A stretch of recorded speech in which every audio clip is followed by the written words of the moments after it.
बशार अल असद ने मुल्क से फरार के बाद पहला बयान जारी कर दिया। साबिक शामी सदर बशार अल असद का अपनी हुकूमत के खात्मे और मुल्क से फरार के बाद पहला मुबैना बयान सामने आया है। शामी सदर के दफ्तर के टेलीग्राम अकाउंट पर जारी होने वाले बयान में बशार अल असद का कहना है कि मैंने कभी जाती फायदे के लिए कोई ओहदा नहीं चाहा और आखिरी वक्त तक रियासत की हिफाजत की, लेकिन जब रियासत दहशत गर्दों के हाथों में चली जाए और मानी खेज किरदार अदा करने की सलाहियत खत्म हो जाए तो किसी ओहदे का कोई मकसद बाकी नहीं रहता। उन्होंने मजीद बताया कि वो 8 दिसंबर की रात तक शाम में ही मौजूद थे।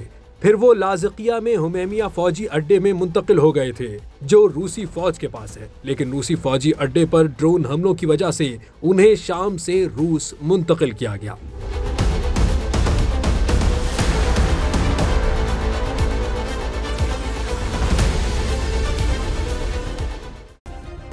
सब्सक्राइब करें और बेल दबाएं ताकि कोई खबर रह न जाए।